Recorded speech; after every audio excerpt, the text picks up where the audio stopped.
let's have a little bit of a serious conversation here surrounding the things that might be kicking you out of keto, all right? Because it's not as simple as just consuming carbs are gonna kick you out of keto and that's that.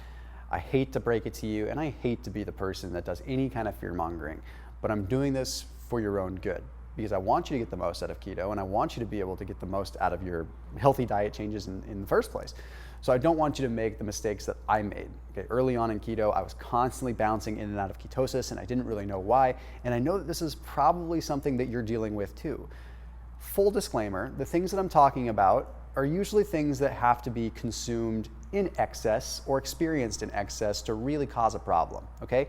You can get away with quite a bit on keto, and I've talked about that in other videos, but just want to be able to lay these out here for you.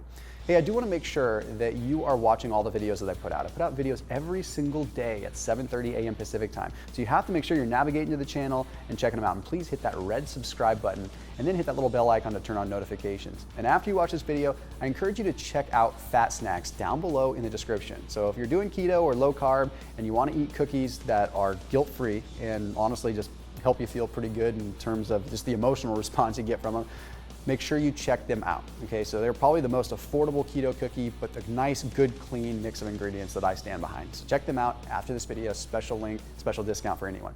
Okay, the first one I'm gonna talk about is stress. Now, mind you, none of these are in any particular order, okay? None are really worse than the others. I'm just going through them all.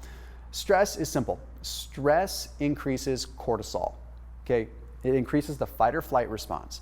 The whole purpose of cortisol is to increase your blood sugar and your blood pressure to get energy in the case of an emergency, okay?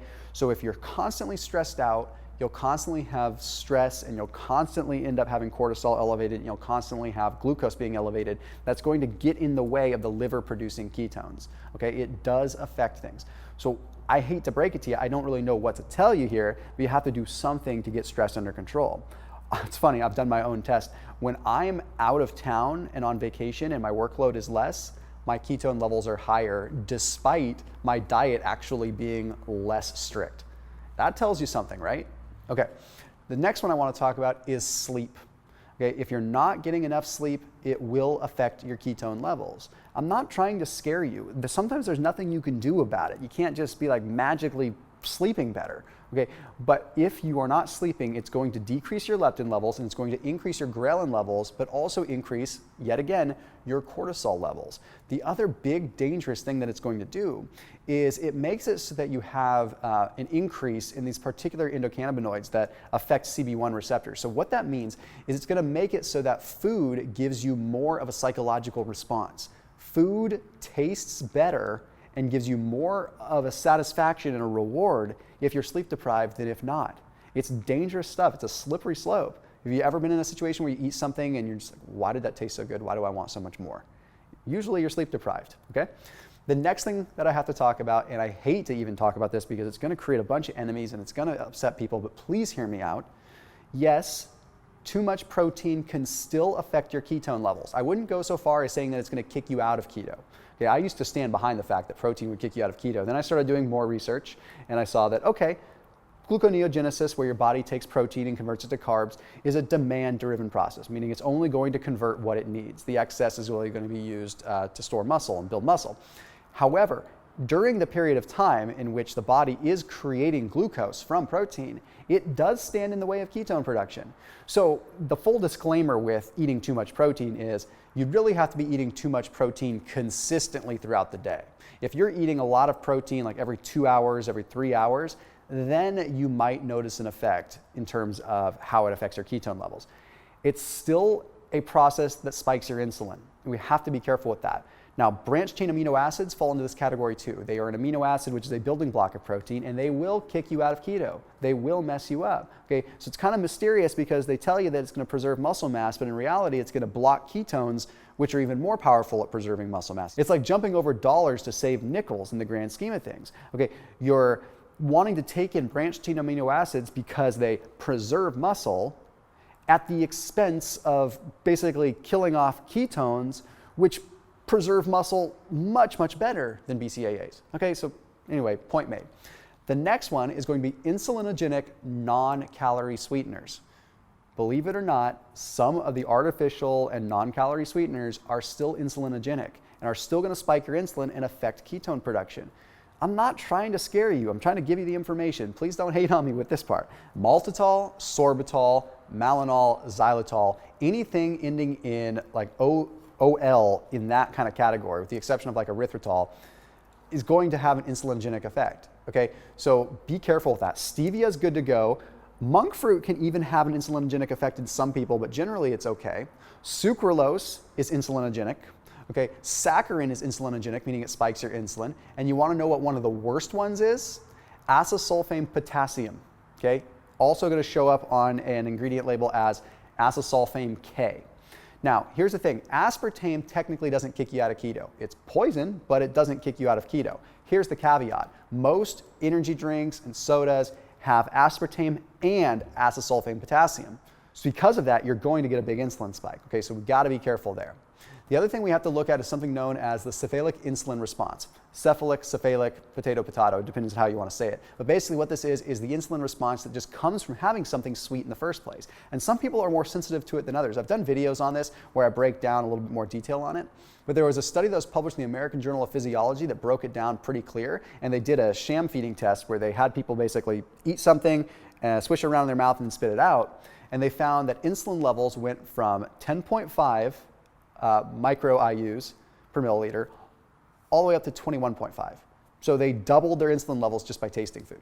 So case in point, just be careful with sweet things, especially ones that spike your insulin. Okay, this next one I have to talk about is an unfortunate one. And it doesn't mean that you can't have it from time to time. I just want you to be careful, okay? We have to just get rid of the old school diet beliefs that we have to eat all the time, and that's whey protein. If you have whey protein, you will likely see that your ketone levels drop or you even get kicked out of keto.